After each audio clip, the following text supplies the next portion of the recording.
Okay. So, though we are sitting in AC, we know it's a summer. Yes. So, a very warm welcome to everybody. So I know few people here who are already attending, but just for the people who don't know me, my name is Whitefields and I'm an electronics and communication engineering graduate. I've been in cybersecurity for roughly 7-8 years, and the past 6 years I've been teaching cybersecurity, specifically red teaming and offensive security for a lot of people, be it students, be it professionals who want to switch careers, or people who really want to set up their own cybersecurity companies, all these people. I also specialize in certain psychology, forensic psychology, educational psychology and cognitive psychology, how the brain works. And also I'm a private investigation enthusiast, I'm a private detective. And this is basically about me, it's a basic introduction. Can we go next? If you want to keep in touch with me or something like that, you can just scan this. This is my LinkedIn profile and you can get to me. Maybe we'll have it for 10 seconds and you can just look at that. Because again, giving out all my details one after the other, it would be a little hard. Yes. Okay. The topic for today which I have selected is a deep dive into the types, motives and actions of cyber crimes. Okay. First, let us see what is a cyber crime. Of course, being in cyber security, you might know what is a cyber crime. A crime that involves either the commission, that is the usage of computers, or the causing harm to a computer. In any case, either the victim or the target, anything can be a computer, then it is considered as a cyber crime. And again, there is a difference between cyber crime and cyber enabled crime. This is going to be a little theoretical for you. Okay, I hope you understand. So these kind of things should be practical. We will delve into that also. So whenever you see a crime where an attack is happening on the computers directly, the infrastructure directly, be it a computer in a company or the computer that you have on your hand, the mobile or anything, it is called a cyber crime. But when you see some traditional crimes like murdering someone, but for that murdering you need to follow that person, which you do by means of hacking, that becomes a cyber enabled crime. Okay, so there's a difference between these two. Being in cyber security, you should be knowing certain things regarding the terminology of the lingo of the cyber crime. So you can see the top 5 motives for committing a cyber crime. The previous speakers have already spoke about these things. We'll just have a refresher of that. So you can see that most of the frauds that happen are the reason for cyber crimes. Money, monetary gain, financial gain is the major reason for cyber crime. Okay, then we have sexual exploitation, then we have scams, and these things are still in the rise. They are starting to be a hub for these kind of scams. Okay, so you can just have a look at all these places where we generally have the concentrated communities of cyber criminals working towards one particular agenda of scamming people. Okay, yes, next. We can classify cyber crimes in a broader perspective of 3 categories: a social crime, a corporate crime, and a cyber terrorism. Okay, my main topic is going to be on cyber terrorism, which is mostly ignored concept in cyber crime. Generally the case with a lot of bigger institutions as well, universities and stuff.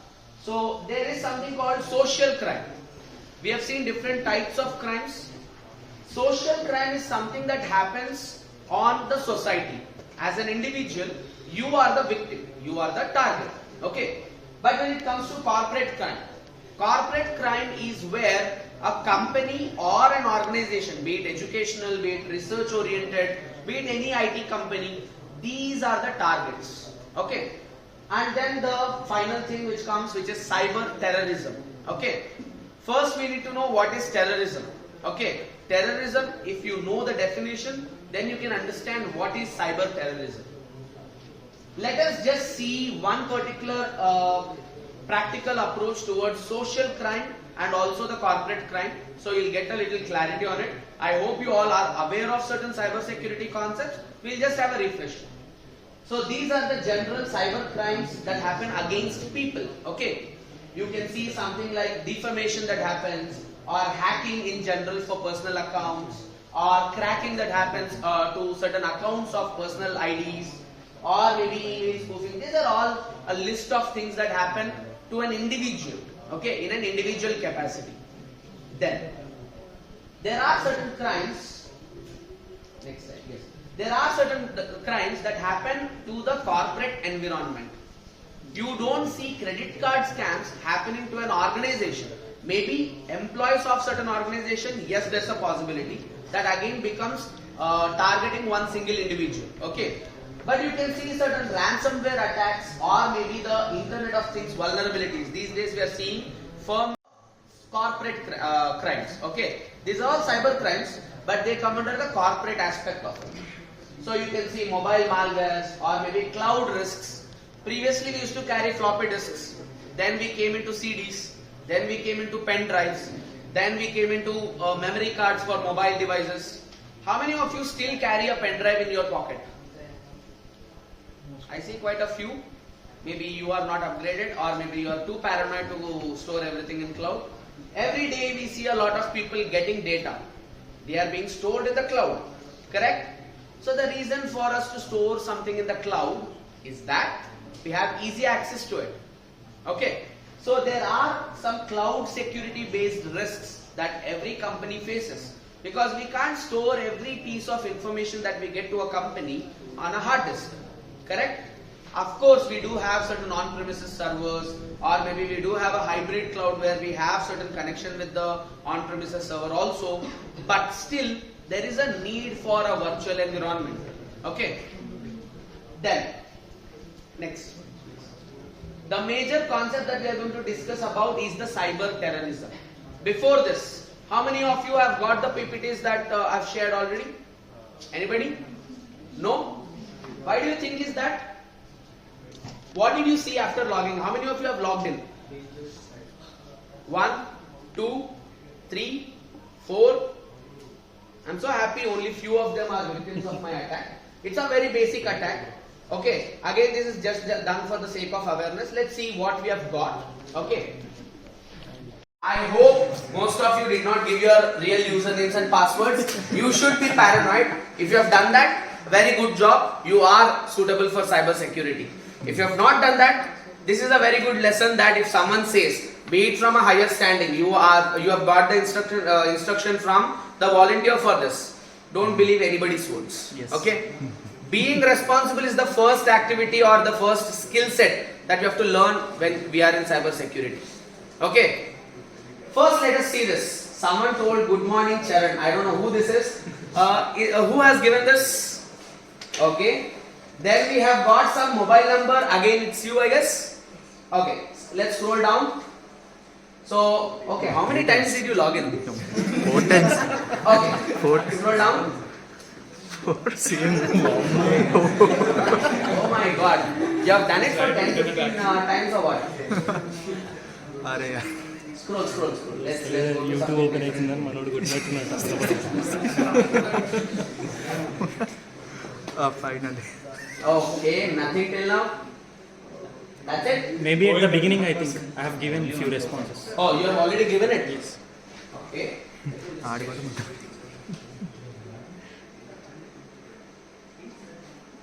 Sure. Okay.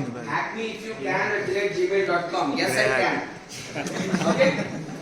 Okay. This is a very basic basic attack that anybody can do if you have basic knowledge. Yes. Imagine the same thing of a professional whose day job is to do a crime. You have already heard about certain call centers and all, Yes. where their day job is to do a crime. Maybe they are not experts in what they do. They are experts in the procedure that they follow. They have a well-written procedure that they do. This is an attack that generally happens on individuals. Okay, so this is part of social crime that you can see. Let's also see one small demo of the corporate crime. Again, how many of you have already been studying cyber security? How many of you know about SQL injection? How do you do it? They give a command. Correct? Okay. How many of you have tried it on real websites and got success? What websites are those? College websites. College websites. Let's try the same thing again. I hope you all know Google dorking. Yes. The first part of any open source intelligence that you learn. Correct? Yes. Let's do some basic Google dorking.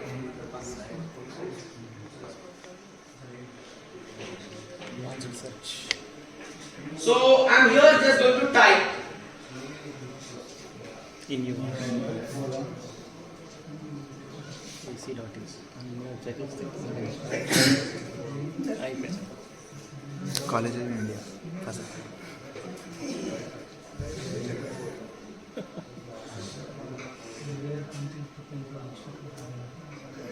Okay? We have got something. Yes. Let's take some random websites. Okay, 3-4 websites. I hope you already know the SQL injection that generally people follow. I'm going to use that. Okay. So let's take something like the first one first. Students login. Let's take the third one. Let's take the fifth one. And let's take the seventh one. Okay, random odd numbers. Okay. Session expert. What is the SQL injection that we follow? One dot icon of one icon of one double H. Correct? You remember this? Yes. You can remember it, right? Yes. Let's try the same thing. Easier than Again, these are all real colleges. There's nothing staged. Let's paste this. And password. Paste it in the password as well. Log. Are we getting anything? No. Okay, then we need to select the course. BTech. Nothing. So Okay. it's same. Let's go to the second one. Let's paste it. 7 plus 2, 9. Picmax. C's code. Can you see a logout button? Yes. That means you You are see an allowed. exit only when you have already entered that place. Yes. Now, again speaking, we are all white hat hackers. We are all ethical hackers. Ethics is the major part of hacking we should remember. Okay, even if you don't know hacking, you can learn it. Ethics is something that you should have even before you start learning hacking. So, there are certain options where I can change passwords. There are certain places where I can see the messages as it says. Okay, it is our responsibility to be ethical. Let's just click on logout. There's one website that we have got. There's one more thing. Okay, here we have the login page. Andhra ఖచ్చితంగా అయిపోతుంది అయితే Can you see a logout button here? Yes. Now, let's log out. Let's try the same thing again here. చాలా లేరు college Okay, it says you have entered wrong username and password. So, what does this prove? This proves that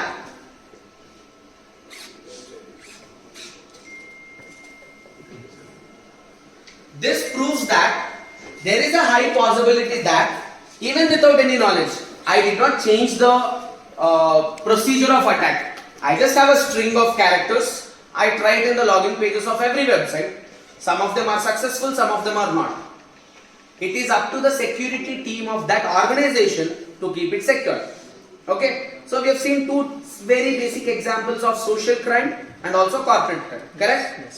Let's now speak about cyber terrorism. Okay, how many of you know what is terrorism? The normal terrorism, no cyber terrorism. What is terrorism? Anybody? Act of inciting terror. The act of inciting terror. Okay, anything else? Then what is cyber terrorism? Use computers to do it. To do the same bomb blast. to destroy the company economy. Okay. To destroy the company economy. Okay. So basically there are two different definitions that are given by the legal organizations itself. You can see one definition given by the FBI. okay, Federal Bureau of Investigation. They told that the premeditated, politically motivated attack, okay, there should be some ideological factor to every attack. So, politically motivated attack against information, against computer systems and computer programs. It can be anything, be it a software. For example, you have Adobe software, Adobe Photoshop. You can I know most of the people who use in India Adobe Photoshop use the cracked version because it is free of cost. Correct? Yes. That is an attack against a company. Okay, and it is also considered as cyber terrorism if it is done with an ideology. Okay, next, within computers and data which result in violence against non-combatant targets by subnational groups or clandestine agents. What exactly do these terms mean? You have a lot of threats to a country. When we speak of threats, it's not just about the terrorists coming into the country with a gun and then trying it. Okay, we have a lot of factors and segments in the country which directly affect the life of an individual and also directly affect the relations that we have with other countries. Disrupting any one of them can lead to a catastrophic damage to the country directly. For example, take this small example. UPI is being used in India. India has also made certain, you can say during bilateral talks, has made certain commitments to bring this UPI into other countries. What if UPI is not secure? What if? Can we say with certainty that it is 100% sure? No. As a cyber security person, until and unless we know that it is secured, we have to be paranoid. Okay, we have to be safe. And the famous Edward Snowden, how many of you know him? Edward Snowden is a whistleblower from the US, currently now hiding his head in Russia. Supposedly, we don't know. Okay, Edward Snowden famously said, either every device in the world is secure or every device in the world is not secure. And we know there are certain unsecure devices. So as per his statement, every device in the world is unsecure only. Okay, so keeping this as assumption true, you can see how careful we have to be in the world. Okay, so there is one more definition that the US National Infrastructure Protection Center says. A criminal act perpetrated by the use of computers. By the use of computers, not on computers. Okay, and telecommunication capabilities resulting in violence, destruction or disruption of services to create fear. Ultimately, creation of fear is a bigger result than creating wealth or revenue from it. Okay, by causing confusion and uncertainty within a given population. The reason I am reading it out is a definition. Okay, it's not just an explanation, it's a definition. Understanding the terminology clears half of the confusion for us. Okay, so this is the general definition that is given by the two biggest organizations that are currently fighting terrorism. Next. This person is called Alex Schmidt.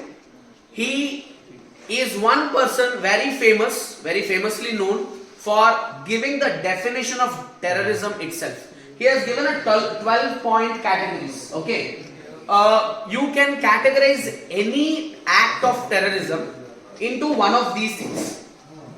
In fact, when I was doing my counter-terrorism and terrorism and counter-terrorism studies, studying of theory and practice using Coursera, it is there, which is provided by Leiden University. I started learning about this.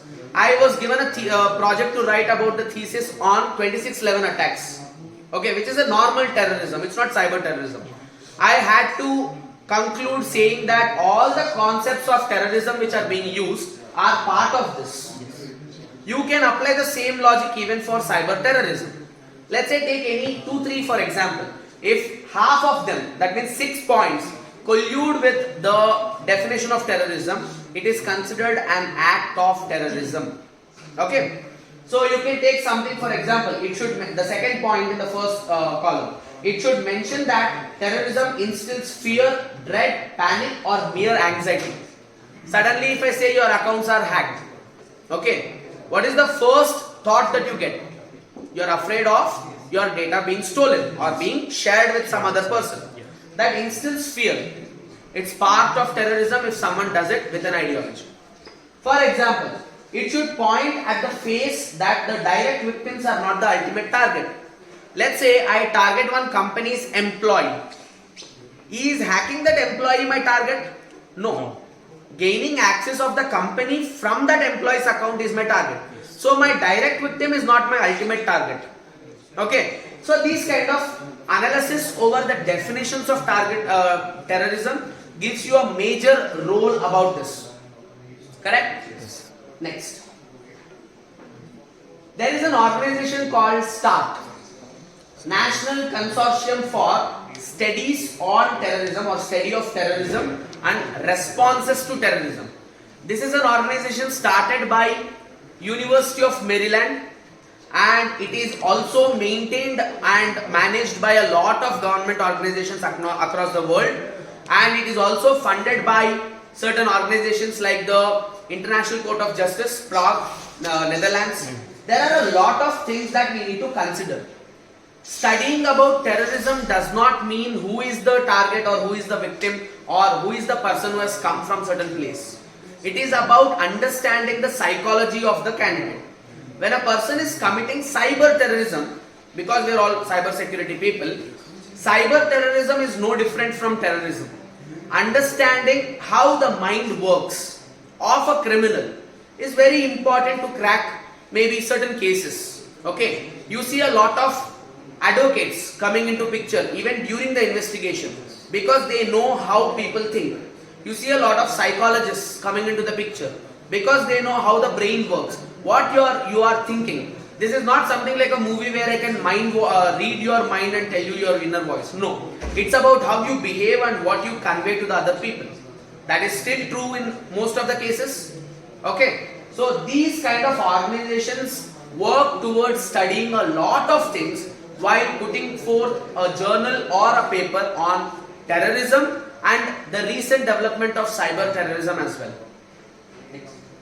So there are 10 types of cyber warfare that happens. Because we are speaking of cyber terrorism, attacks on companies is quite different because it is mostly for monetary gain or for gaining popularity among certain groups of hackers. But when it comes to attacking countries, like in news for the past 2.5 to 3 years, from direct announcements from the MEA, Ministry of External Affairs, and also from MHA, Ministry of Home Affairs, we have been hearing about China conducting cyber warfare on India. Not only India, China does that even on Hong Kong, China does that even on other things like Taiwan. It has disputes with a lot of countries. Where you are not equipped well enough, that becomes a weakness to you, it becomes a weapon for the others. I hope you have heard of this story called Trojan War. How many of you know that? Yes. Troy, the movie? Yes. There is one concept called Achilles heel. The heel of the hero is actually the vulnerable part of that, that person. In the same way, developing digitally for any country is a challenge because growth of development of technology is quite fast, very rapid, and catching up to the pace of that is very hard.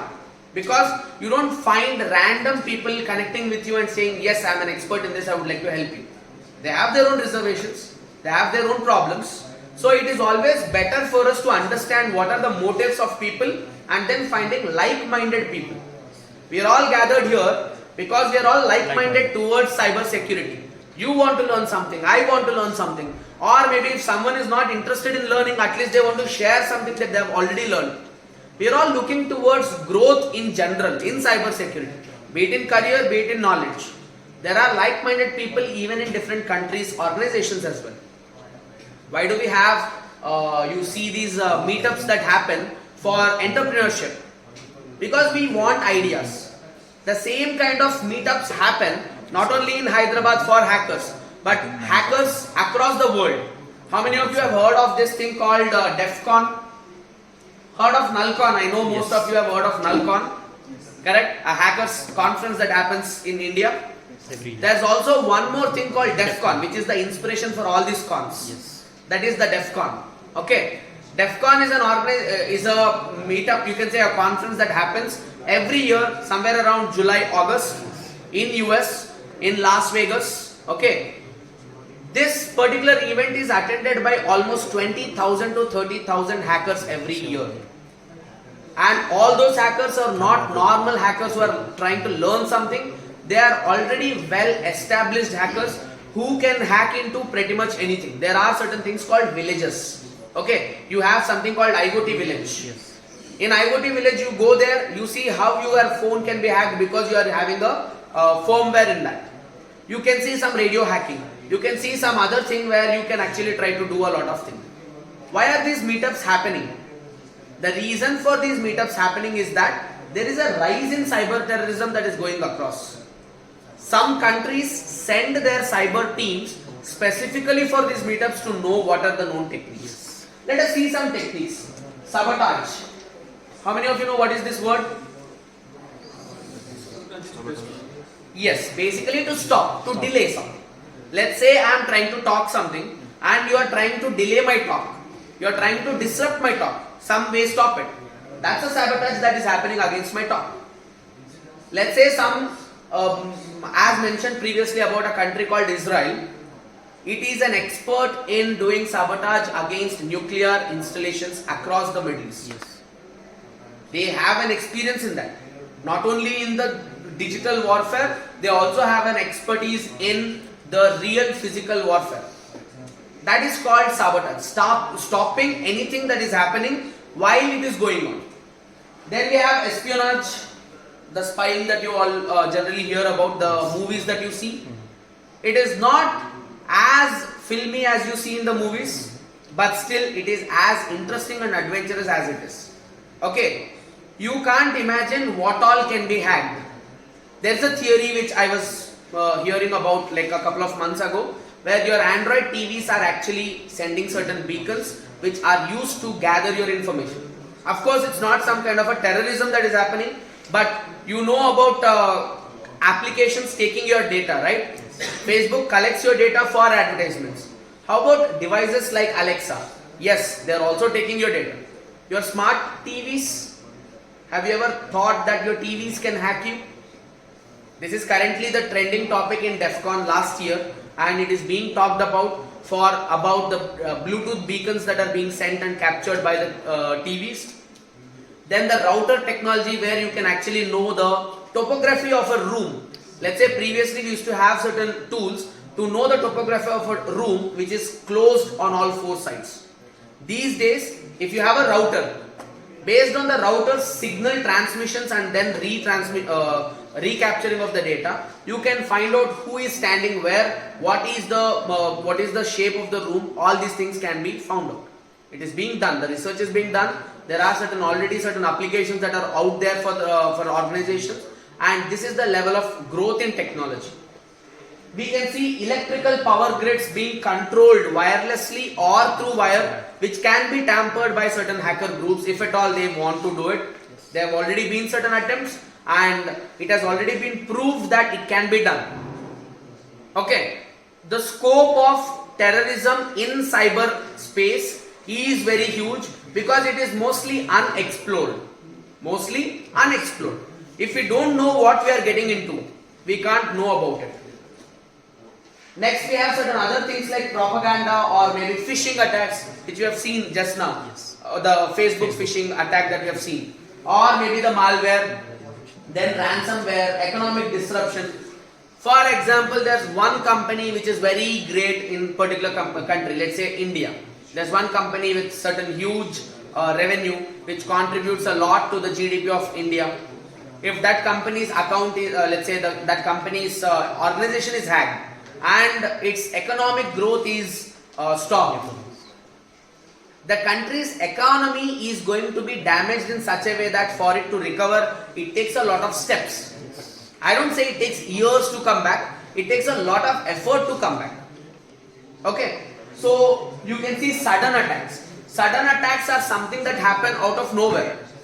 Recently, for the last 1 month, you can say, there are these callers calling from, claiming to be from TRAI, Telecom Regulatory Authority of India, and DOT, Department of Telecommunication, saying that your account, your mobile number, which is linked to your Aadhaar card, is being used for certain illegal activity. We are from so and so police department. please get onto a Zoom call or something, maybe Skype, mostly Skype, okay, all these things, and then they are trying to extort. Extort is basically demand you for money. Yes. Okay, it happened not just with random people, my own family, there are a lot of people. When it comes to individual attacks, my father lost 40,000 rupees, and I am proud to say that yes, he has lost it because he doesn't have awareness. So the only solution for anything is awareness. We'll come to that. Next. So cyber terrorism, basically you have to look at certain things like what is the target, what is the impact that it is creating, then what is the method of action. We need to know how they are operating, the modus operandi that we spoke about previously. You had a talk on that. And the domain. When I say domain, it's not the domain name or the website that I'm talking about. The domain is basically the platform where you're doing it. And then the tools that you use for attack, and then the motivation beyond it. Okay, this is beyond any reasonable doubt that there should be certain kind of ideological subversion that happens, the change.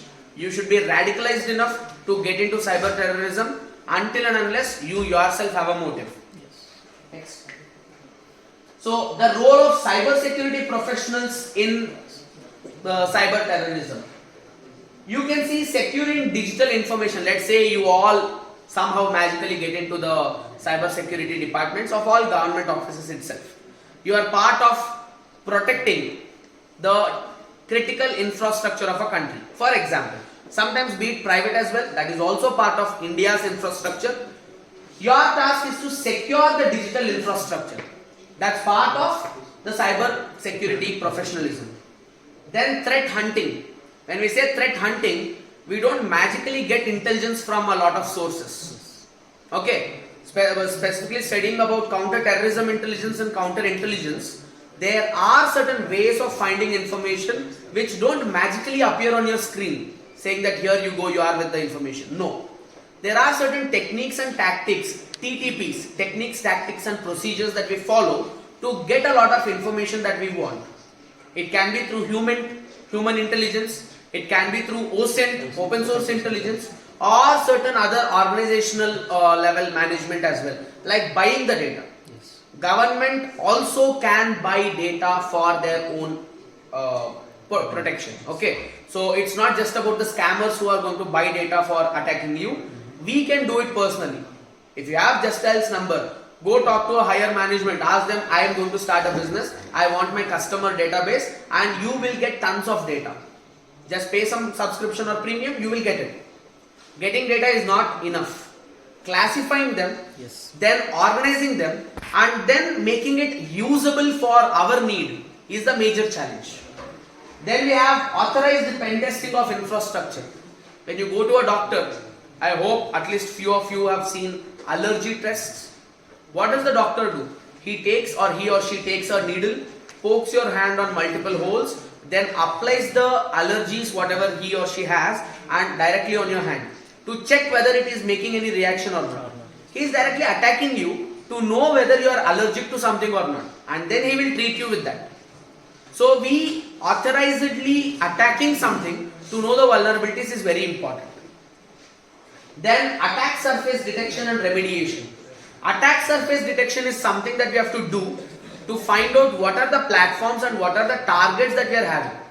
If we know what are the potential targets, let's say you have a house, you lock the main door of the house, you lock the room in which there is some locker, you know that it is the vulnerable place, that is where you store your valuable information, correct? Yes. So you should be good enough to store that data.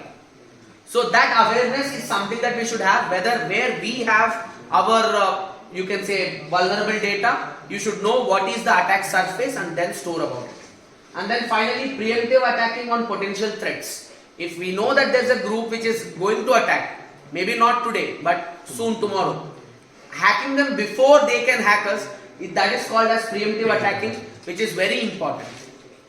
Neutralizing or desterilizing the whole enemy is better than trying to do damage control after certain attack is already happened. Okay. Next, one best technical solution against cyber terrorism specifically is social signal processing. This is a new concept that has come up in AIML. It's a not completely new concept, but it's a concept that has come up in the application of cyber terrorism, where you use heuristic analysis. How many of you know AIML? Anybody studying that? Okay. So basically we have two kinds of analysis. One is called behavior based analysis. We see the behavior of certain malware or certain file and then try to categorize it into certain aspects. You have a game, it should open or it should use the GPU of your let's say laptop. Otherwise it cannot be considered as some kind of a heavy application that you are using. But if you are using something like a normal application, let's say calculator, or maybe something like a movie, you can say some photo, what do you say, video player. Is it going to use a lot of RAM? Is it going to use a lot of GPU? No. Based on its activity, we are going to classify that based on its behavior. Then we have something called signature based analysis. Something like if you have a name which is very similar to the original one but it has certain differences, then you can consider that to be a malicious one. This is what we generally study in the hacking part as well, correct? Yes. So these kind of things can be automated using AI/ML. And then there are two techniques that are being studied upon currently by certain organizations, where you study about hidden Markov model.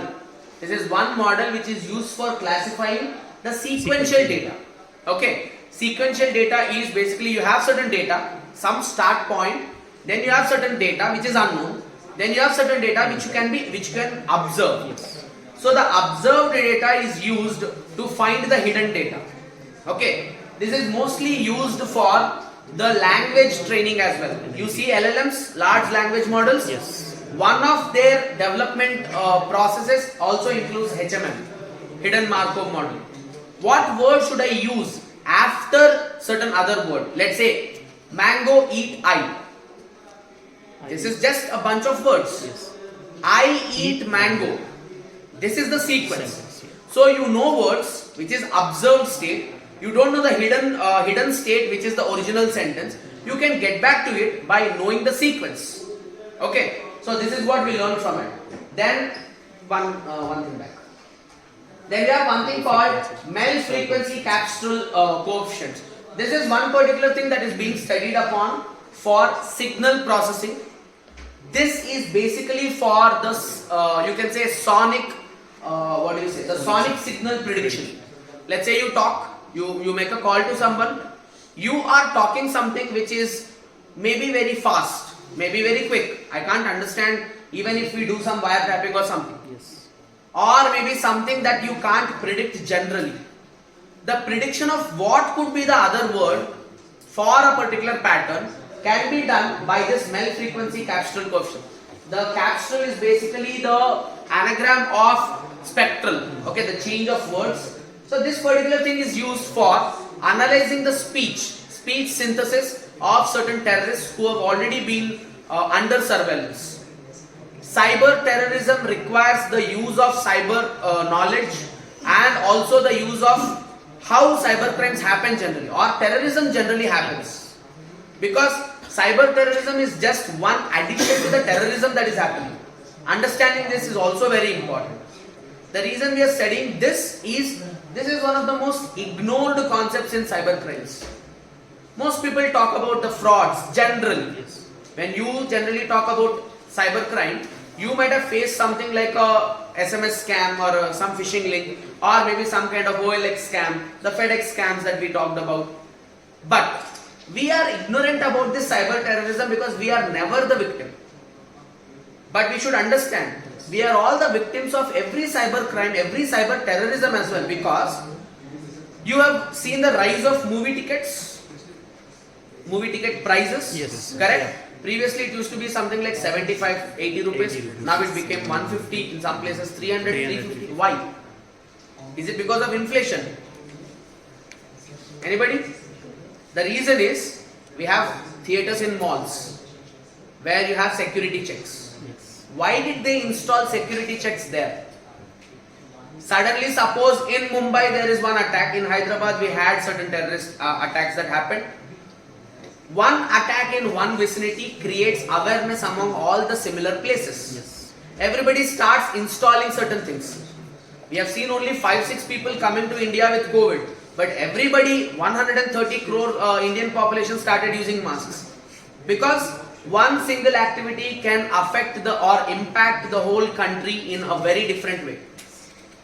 So if one place, one terrorist activity happens, every other mall, let's say in one mall some attack happens, every other mall installs security checks. Because they don't want to be the next victim. For that security checks, is it free? No, they have to invest, they have to pay. How are they going to get money? We are the taxpayers, we are the people who are paying the fee for all the security checks. It is being collected. If they collect it in the name of security, will you be paying it?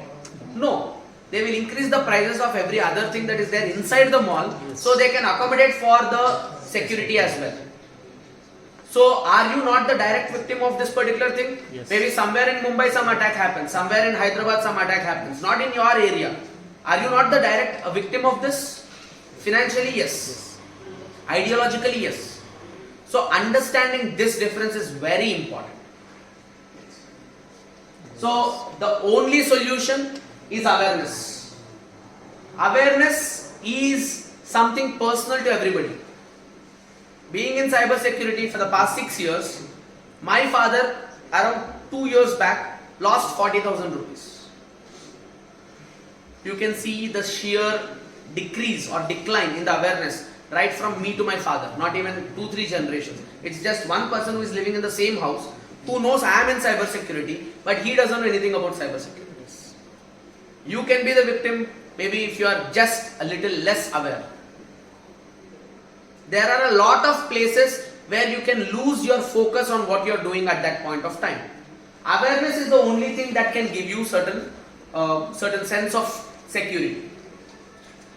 You can see these are all the posters that are created by school students in certain international schools in Hyderabad who are talking about cyber crime, which is a very good initiative by the school's management, and it is also a very good thing that these young minds are already focusing on cyber crime and their awareness. Being in cyber security, how much focus should we have? Yes. You can see how they are thinking about it. If you read this, it says a message, this one, if they email you asking for cash, be sure to throw it in the trash. So it's a very simple thing. Yes. Of course, it's just fun for them, it's a project. But the awareness that they are being installed in is very important for their future. Next one, you can see these two things. This one is too good. Yes. Think, is it true? Whatever you get, a message or some kind of a phone call which shows certain kind of urgency. Is it true? Is it helpful? Is it inspiring? Is it necessary at this point? And is it kind? There are certain things which are not kind. For example, some people say, please do click on this link and make a change. Yes. They ask donations in the name of creating certain change. There are certain things. Share limited. Don't share, don't put your whole personal life into the public domain. When I say this, I do follow it. Other than LinkedIn, you don't find me anywhere else. Yes. I have an Instagram profile for which I don't even know my password. Okay. So you need to monitor your accounts, alert for strangers and all these things which are very important. Tell if you get bullied. That's something you have to keep in mind. Okay. So these are the things you have to keep in mind. Awareness is coming in young people, being a little younger, okay, in heart. Yes. You should also be more aware about what is happening. Keeping this awareness just with you is not going to help the society. Share this awareness with everybody. Yes. Maybe your friend is a victim. Try asking them to go to the police station. I personally have seen a lot of people, after I do workshops and stuff, some students come to me, they say, I have been a victim of so and so thing. How am I supposed to protect myself? The only solution is go to the police station. India is a place where you are governed by certain constitutional bodies. Be it terrorism, you are not the direct victim, but cybercrime, yes. So have this awareness of police are your friends. You have the right to go there, it's your right. And it's also your duty to make them aware that you are in such a situation. Because maybe it can save others as well. Okay, next. Prerequisites of learning. When you want to really get into this, The prerequisites of learning are right mindset. Without the right mindset, you might not be in a right position to understand the situation. Then access to knowledge. It can be through books, it can be through something like a video lecture or an online course. These kind of meetups, which are a very good source of knowledge. Or maybe availability of tools is something that is very important. How many of you know cooking? I still have time, 10 more minutes, something. 5 minutes, I close. So, how many of you cook Maggie? If you want to cook Maggie, if you just go to a shop, get a packet of Maggie, is it ready to eat? No. What do you want to do? Boil it. Boil it. Do you directly put it on a stove? No. No. What do you do? Stop. Bring a bowl. Yes. That's a tool that you are using. Then, where do you cook? In your hall? No. On the road? No. Kitchen. In the kitchen. Kitchen is the platform. Yes. In the same way, even for hacking, you need a platform, you need the right kind of tools, and then you have to do something in a procedural way. Okay. Next, good amount of skills, self-explanatory, and then tons of practice. How do you become skilled? Only with practice. And finally, pinch of luck. Because how much ever you do, whatever you know, you should be lucky enough to not get caught. Yes. When you are a criminal, you should be extremely lucky to not get caught, because people like these who have already spoken earlier, their job is to catch criminals. Yes. If you are a criminal, you will get caught eventually. Maybe not immediately, but definitely you'll be getting caught. So having that luck is very important in cyber security. Today one tool might work, tomorrow it might not work. So having this luck is very, very important. So I'll leave the PPT here for you. Just as you know, these are the places from where I've got all my sources. These are research journals that are being studied by a lot of people who have worked upon terrorism in general and cyber terrorism. So it's from the University of Maryland, and I spoke about this organization called STAR. So these are the two places from where I've got all these. These are all authentic sources where you can study upon this if you are interested. It gives you a much clearer picture on how an individual is being affected by a global terrorism, which is of course the part of cyber security. So if you have any questions, we can go for it. The last 5 minutes, I guess. Q&A. Any questions, anybody? New topic, terrorism, no questions. Controversial topic. Huh? So now you got awareness. Think about it. Yes. What do you personally do to protect your privacy? Like if you say VPN don't work, encryption don't work, like what do you personally do? Okay. First thing, as people have already spoke, privacy is a myth. Now, is privacy really needed for you? Is again a question. If you have something to keep private, keep it offline, keep it off the grid. I have a mobile. If I store something in my mobile, then someone can break it. What if in my pocket I have a passport size photograph of someone I like, or someone of my family, Yes. or myself? I have passport size photographs of myself. I carry it every day, be it for some application or something. I do have it for emergency. Can someone hack it? No. Keeping something which is really private, which you really care for, keeping it off the grid is the best solution. If you really want to keep everything online, then forget about privacy. Because privacy, as I already quoted Edward Snowden, either you are secure or you are unsecure, fully 100%. There's no middle ground for this. If one person can hack one mobile, then every mobile in the world can be hacked. And we have already got evidence that we can hack at least certain mobiles. I cannot hack an iPhone because I don't have experience. But I can definitely hack certain Android mobiles. Not all, certain Android mobiles. I do it on a regular basis in my trainings.